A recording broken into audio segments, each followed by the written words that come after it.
Hello and welcome to Speed Learning channel. आज हम editorial discussion करेंगे मेंस पेपर के लिए और इसका टॉपिक है, आप इस टॉपिक से रिलेट कर सकते हो द्विपक्षीय, क्षेत्रीय और वैश्विक समूह और भारत से संबंधित भारत के हितों को प्रभावित करने वाले करार। ये जीएस पेपर 2 का टॉपिक है और आप इससे रिलेट करके इस एडिटोरियल को आप पढ़ सकते हैं। चलिए डिस्कशन स्टार्ट करते हैं। आज का जो डिस्कशन है वो विदेश नीति पर है, भारत और चाइना की, और इसको जो है हर्षवी पंत ने लिखा है, जो कि किंग्स कॉलेज इंटरनेशनल रिलेशनशिप के प्रोफेसर हैं। और वो कहते हैं कि हालांकि अभी बहुत दिनों से चाइना और इंडिया का नीतियों को लेके और सीमाओं को लेके विवाद चल रहा है, हालांकि सभी इस बात से सहमत नहीं हैं कि जो समय समय पर चाइना अपनी सीमा विस्तार को लेकर, किसी भी देश में सीमा विस्तार को लेकर कोशिश करता रहता है, तो उसकी यह कूटनीति सभी को समझ में आती है, अन्य देशों को भी। इसमें कहा गया है आज के एडिटोरियल में कि जितने भी भारत और चाइना और रूस, यानी कि इसको शॉर्ट में RIC देश बोला जाता है, और इन्होंने कहा कि अगर हम विदेश नीति को अपनाते हैं तो उसकी नीतियों में जो हमारे मूल्यों को रखा गया है उसे भी हम क्यों नहीं शामिल करते। चाइना क्यों नहीं मान रहा है अन्य राष्ट्रों की नीतियों को। ज़रूरी है कि भारत ही अपने मूल्यों पर हमेशा क्यों खड़ा रहता है। तो इस वजह से इसमें कहा गया है कि जो अंतर्राष्ट्रीय संबंध हैं हमारे अन्य देशों से, वो जो है हमेशा भारत ने बहुपक्षीयता को ही मान्यता दी है, हमेशा उसी को बढ़ावा दिया है। इसमें एस जयशंकर ने कुछ बात कही है, उन्होंने, जो कि हमारे विदेश मंत्री हैं, उनसे कुछ समय पहले इस विवाद पे बात हुई थी इंडिया चाइना को लेकर, लेकिन हालांकि चाइना मान गया है और उन्होंने कहा है कि हम ठीक है, हम वास्तविक रेखा से अपने सैनिकों को हटा लेते हैं, लेकिन इस बात को कहा है उन्होंने, अमल नहीं किया गया है। असल में जो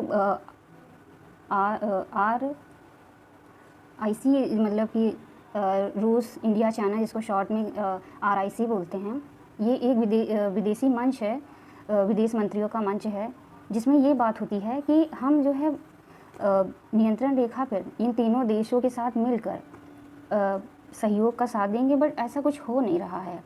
हालांकि भारत हमेशा यह चाहता है कि सैन्य हस्तक्षेप, जलवायु परिवर्तन और जो वैश्विक मुद्दे हैं, उनकी जो चुनौतियां हैं, उनको ये देश मिलकर सहयोग करें इन सभी मुद्दों पर। लेकिन ये ज़रूरी नहीं है कि हर बात अगर किसी समूह द्वारा, देश के समूह द्वारा तय की जाती है, तो क्या ये ज़रूरी है कि केवल इंडिया ही उन बातों को माने। क्या जो अन्य शक्तिधारक देश हैं, जैसे चाइना हुआ, रूस हुआ, अमेरिका हुआ, क्या इनका कर्तव्य नहीं बनता है कि ये जो भी नीतियाँ या जो भी पॉलिसीज़ हैं, फॉरेन पॉलिसीज़, उन्हें फॉलो करें। तो राइटर द्वारा इसमें कहा गया है कि चीन सबसे ज़्यादा इसका फ़ायदा उठाता है। अमेरिका हालांकि आर्थिक सहयोग बढ़ाकर क्षमताओं में जो है भारी इजाफा कर रहा है, वो भारत का हमेशा सपोर्ट कर रहा है, लेकिन हमेशा ये ज़रूरी नहीं है कि जो हमारे मित्र देश हैं उनमें कुछ ही देश इन नीतियों को फॉलो करें, और देश क्यों नहीं कर सकते। हालांकि जैसे आप 1953 की वर्ल्ड वॉर के बाद, सेकेंड वर्ल्ड वॉर के बाद देखेंगे कि जो आर्थिक उदारीकरण की जो नीतियाँ थी, हमेशा चाइना ने उसको इग्नोर किया है, बट इंडिया ने उसको हमेशा फॉलो किया है। अभी कोरोना का टाइम है, हालांकि जो है चाइना ने कोरोना पर नियंत्रण पा लिया है, लेकिन अदर देश जो हैं, अदर कंट्रीज़ जो हैं, वो अभी इनसे लड़ रहे हैं, और इस बात का फ़ायदा उठाकर चाइना जो है अपने आप को मजबूत कर रहा है। वहीं भारतीय अभिजात वर्ग और अमेरिका के साथ सक्रियता को लेकर वो बनी हुई है अभी भी। वहीं अगर हम पहले की बात करें, जब नेहरू जी के टाइम की, उस समय जो है भारत में गुट निरपेक्षता की नीति अपनाई गई थी भारत और चाइना के मध्य। इस पर हालांकि बहस अभी भी चल रही, लेकिन जो स्वायत्तता है उसको केवल इंडिया बढ़ावा दे रहा है। गुट निरपेक्षता की जो भी नीतियाँ हैं वो केवल इंडिया फॉलो कर रहा है। क्यों ऐसा है? जिनके साथ नीतियाँ बनाई गई हैं वो देश क्यों नहीं ऐसा कर रहे हैं? फिर उसके बाद राइटर द्वारा कहा गया कि जो RIC यानी कि रशिया, इंडिया और चाइना मंच में ही ब्रिक्स, हालांकि अभी ब्रिक्स सम्मेलन हुआ, उसमें इंडिया एक पार्टिसिपेट कंट्री है। ब्रिक्स जो उसमें आई है उसका मतलब इंडिया है, 5 कंट्रीज़ हैं उसमें, और चीन प्रभुत्व तो हमेशा ज़्यादा रहा है ब्रिक्स सम्मेलन में, बल्कि ऐसा नहीं होना चाहिए।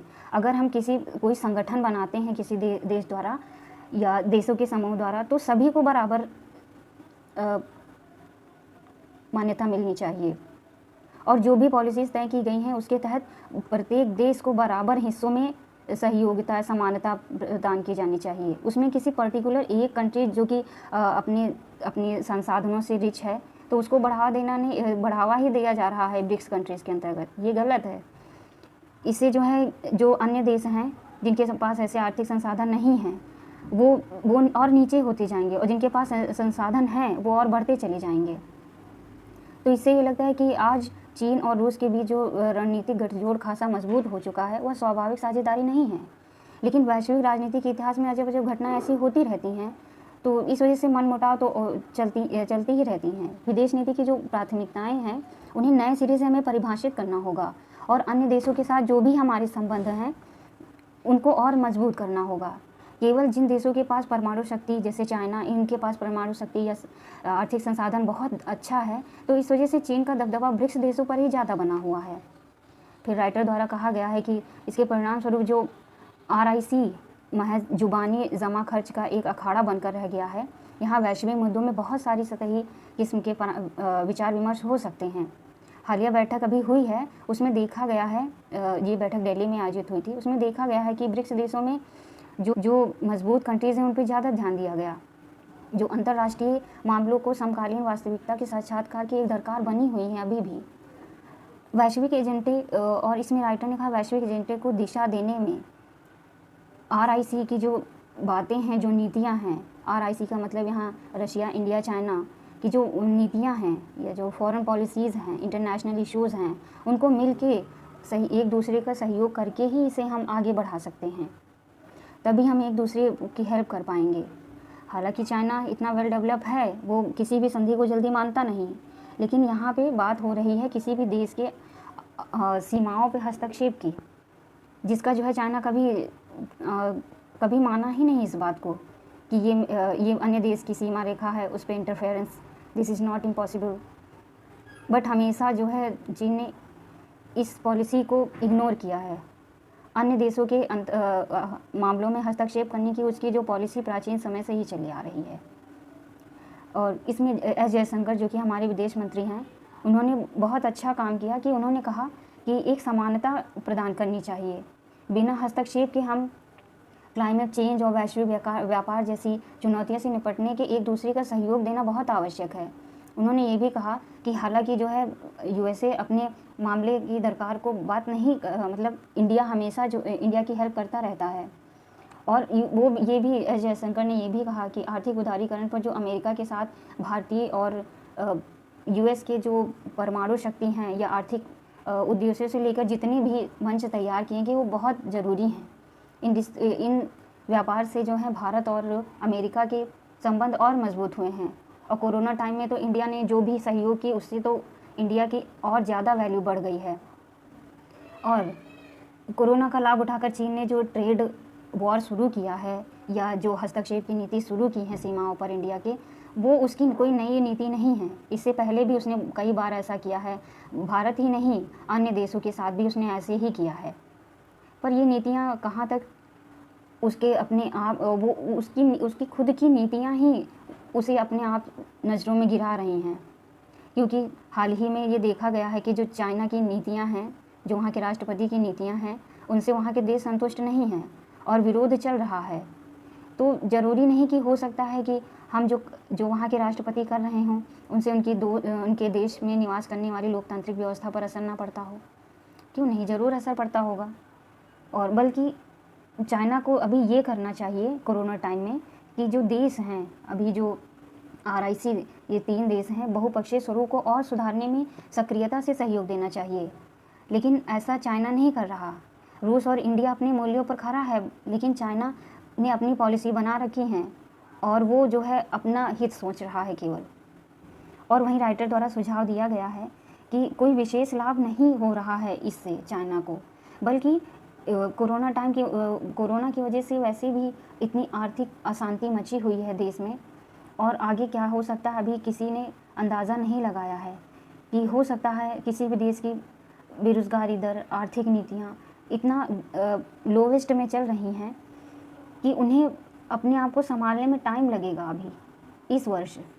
और वहीं राइटर द्वारा कहा गया कि जो है दिखावे को दूर करना चाहिए कि हाँ, हमारी सीमा रेखा बड़ी है या हमारे पास कितना संसाधन है।